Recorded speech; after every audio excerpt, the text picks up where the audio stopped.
Oh, there we go. We're live. We're live. Welcome back, ladies and gentlemen,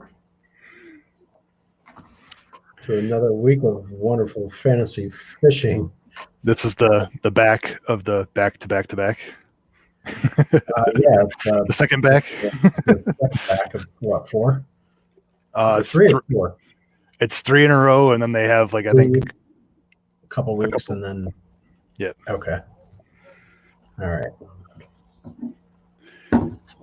So they're off to Santee Cooper. Yes, Somerton, South Carolina. Event dates are October 8th through the 11th. So the traditional Thursday through Sunday. And what are we doing? 7:05 a.m. Eastern time for takeoffs and weigh-ins.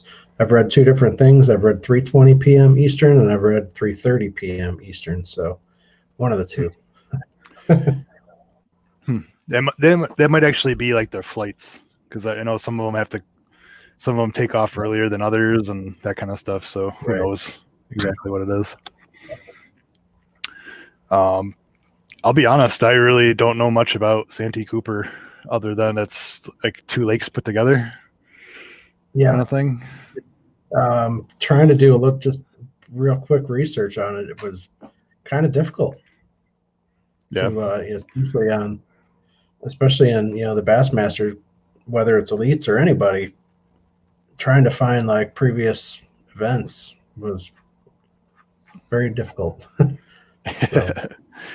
So I guess the main thing to take from this is like we said last time is stick to your locals and your veterans.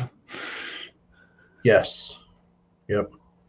And even I think one of the guys on the Upshaw Castledine Hallman video, they had mentioned it's fairly shallow. They're going to be fishing some brush, cypress trees, stuff like that.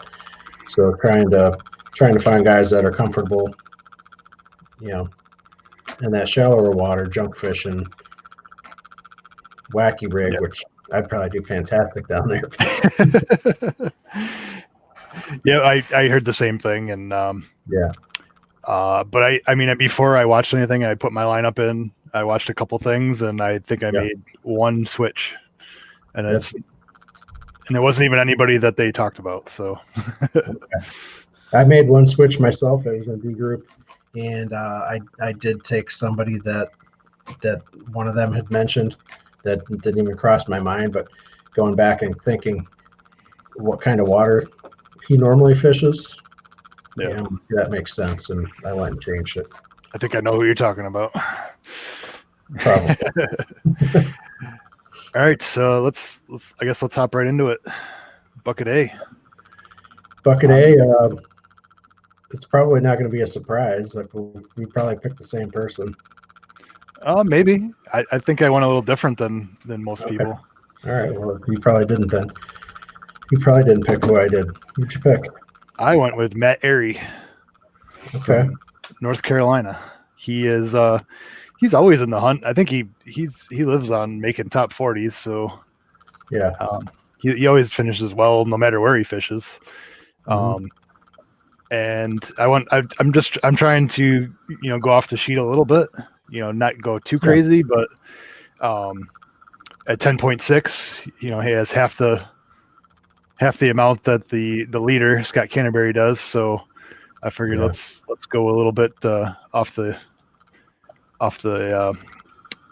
page a little bit. Not that you're going off the page; you're only going 2 down. But also, I believe he actually rooms with Scott Canterbury, and they do share some information. Okay, yeah, well that makes sense. So my pick is Scott Canterbury. So it's basically one and the same if they're sharing information, then, right? Yeah, I mean, you don't know how much they're sharing, but they're definitely buddies and they get along. So that goes back to their FLW days. Okay. RIP FLW.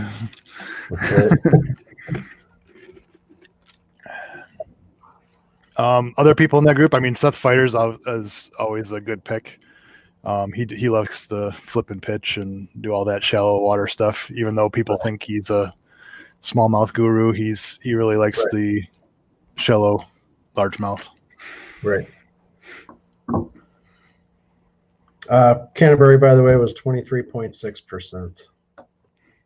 Just to give you a little bit of my strategy going into this week, with this body of water not having a whole lot of research to go on to make picks off of, I think 3 out of the 5 of my picks are pretty standard or higher percentage picks, and then 2 of them are kind of lower.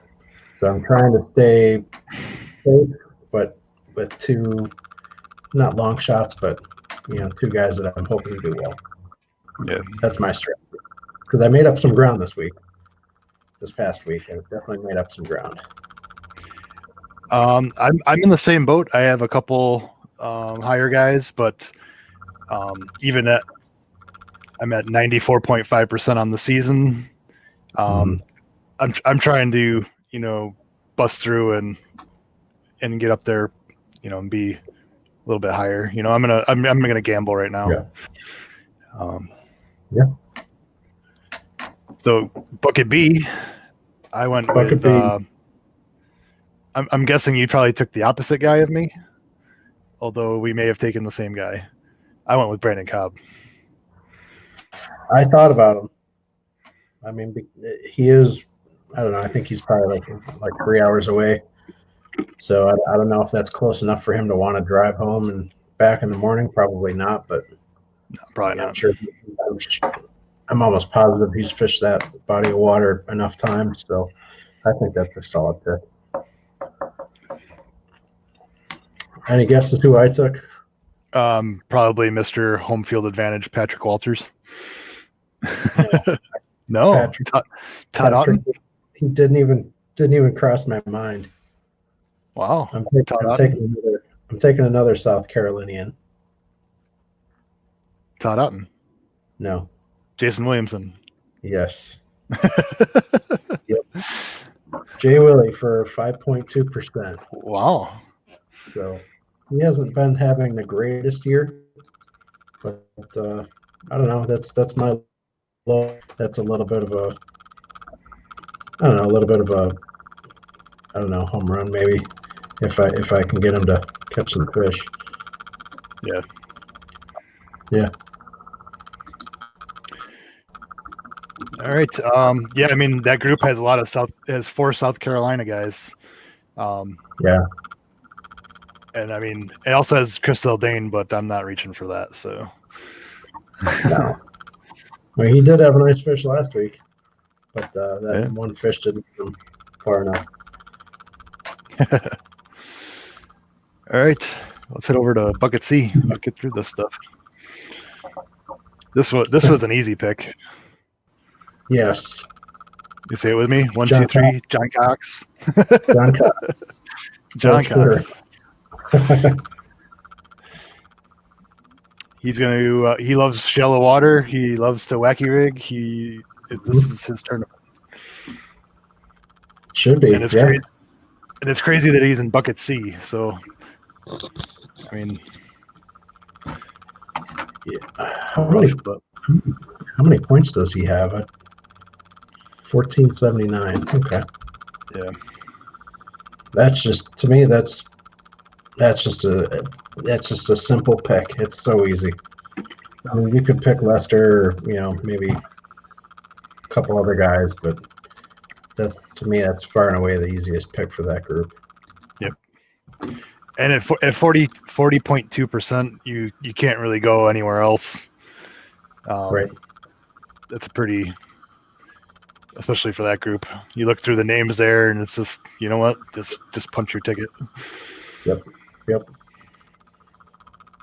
Yeah, for me. That's the one bucket this week that is, I feel absolutely safe picking Cox. Yep. All right, bucket D.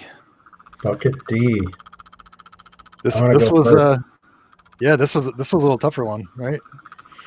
Yeah, I think. I mean, D and E are usually usually pretty tough, but I originally took Hank Cherry when I put my original lineup in, and it was either Saturday night or Sunday morning. My original lineup had Hank Cherry in there, and we have that love-hate relationship with him.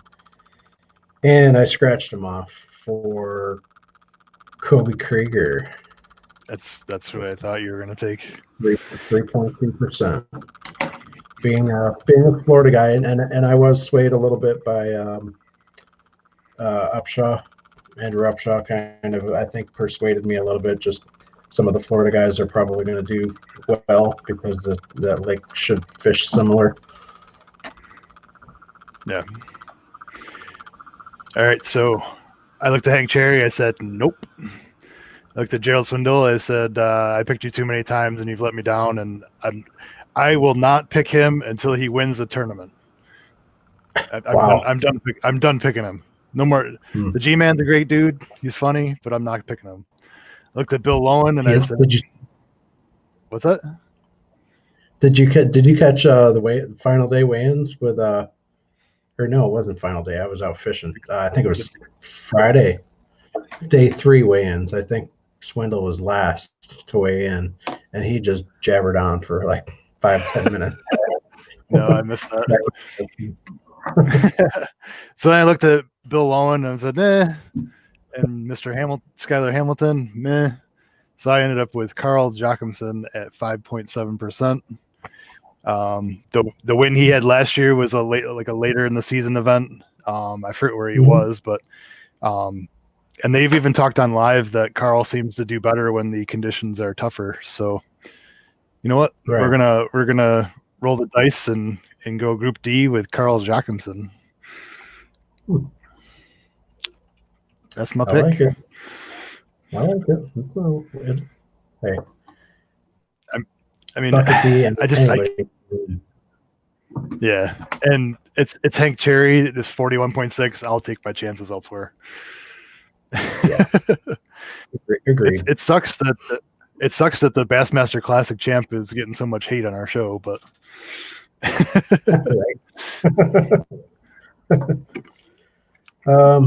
Bucket E. This was a tough one. It was and it wasn't. I mean, right away I picked him right away because he screwed me over so many times in the past that why not pick it one more time? John Cruz. I kind of did the same thing I did in D. I went down the list and I said, "Nope, John, no, not today." I looked at Lee Livesey and I said, no. And then I did a little research and I came up with Caleb Sumrall at 10.3%. Okay. What did you find out about Caleb?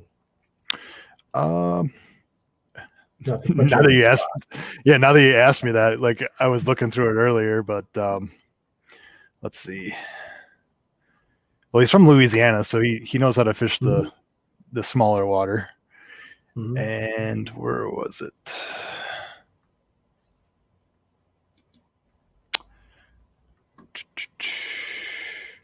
He did really well at Winyah Bay last year in South Carolina. Right.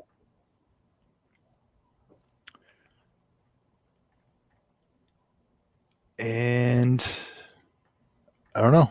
I'm now drawing a blank from what my pick was for. I was looking through some stuff and I came across them and I said, you know what, we're gonna roll with them. I also looked at David Fritz and Rob Dye, and I just can't put my money there. Not that I have money on this, but I briefly had thought about David Fritz, and he didn't do half bad, this past weekend. But I don't know. No, I don't know. Cruz is either going to bomb or going to top 10. It's one of the two. I'll take that chance. Yeah. You and the other 37%. Right. All right, now the weights. I started out with 58 pounds 9 ounces. That's what I started out with, and I Okay. bumped it up just a little bit. I went up to 61 pounds 6 ounces right now. That's what I'm at. I am at 65 pounds 7 ounces, which I think is even on the Yeah. higher end, but I don't know.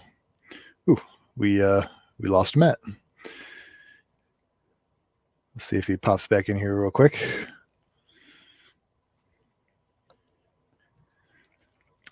So I took 65.7. It's like just over 16 pounds a day.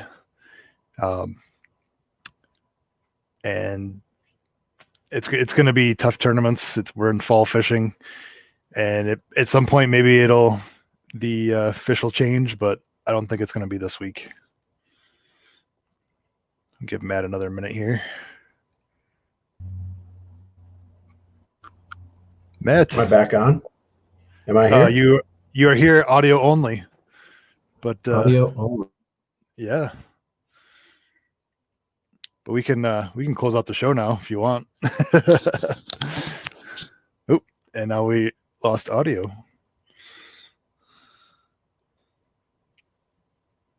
Hey, there I am. Oh, there he goes. Like, I'm on Wi-Fi right now, so that's probably what the connection issues are. Yeah, at a Because hotel. I'm not at home right now. Yeah. So I was just saying 65 pounds is like 16 pounds a day. Yeah. I think Yep. that's might even be a little high. Yeah, it's a safe number. Yep.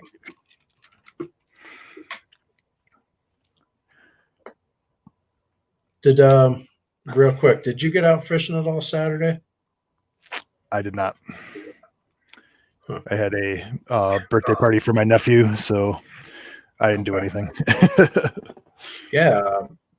Well, you already know, but nobody else out there knows. Yeah, I went out fishing with Ann on Saturday, and we crushed them. Nice. Yeah, she got her first walleye, which was like, man, we were bass fishing, we were drop shotting, and just a little 3 inch Berkeley Maxent perch ice minnow, and she catches like a 22, 23 inch walleye, beautiful fish. And we didn't have a live well. I don't have a live well in the boat, obviously, and I didn't have a bucket big enough, so that walleye went back into the water. Yeah, I asked you if you kept it or not, and you never responded. But Yeah, that was a clean looking fish too. Yeah, I don't know. yeah, you should just stringered them with some Yeah, I do braid. have a stringer on the boat, but yeah, I just didn't want to be dragging them around all day. Yep. And I think I caught probably my biggest largemouth that I've caught down there on Presque Isle. That was like my second cast. We had just moved to a new spot, tossed my wacky rig out there, and that thing just destroyed it. So at first I thought it was like a pike or something like that. And I got it up to the boat and I'm like, holy crap. And she netted it for me and I grabbed it and I instantly thought it was like 5 to 6 pounds. And when I weighed it, it was only 4 pounds 1 ounce. I'm like, what? Like, what's happening? Like, I don't know. So the best part of this whole thing is, I showed the picture to Kim of that fish, and she goes 4 pounds 1 ounce. She didn't even see that. She didn't see the weight. I was like, just tell me how much that weighs. She goes 4.1. Wow. So That mouth was huge, though. I mean, yeah. I probably could have fit my hand in there. But for down my way, that's a big largemouth. That's Yeah. the biggest, if not one of the biggest I've caught so far down there. Cool. Yeah. As long as the weather's good, I'll be out on Saturday. I'm planning on it. Yeah, I'm hoping to. Well, I haven't looked at the weather that far out yet, but good possibility. Yep. All right. I think we are. You want to wrap this one up? Yeah. We will have another one All right. coming up. I'm not sure what time Yeah, the days are. I think it's a Friday start next week. I think it's Friday through Monday. Friday, Saturday, Sunday, Monday. So we'll probably. It might be a little difficult, but we'll getting the video up on the. I don't know. Yeah, we'll With get me something up. second shift, so it's going to be tough, but we'll figure something out. Cool. Yeah. Yep. All right. He's Matt, and I'm Scott for Stout Sportsmen. And Stay stout. yeah, we're out. Yeah, we're out. See you guys. See you.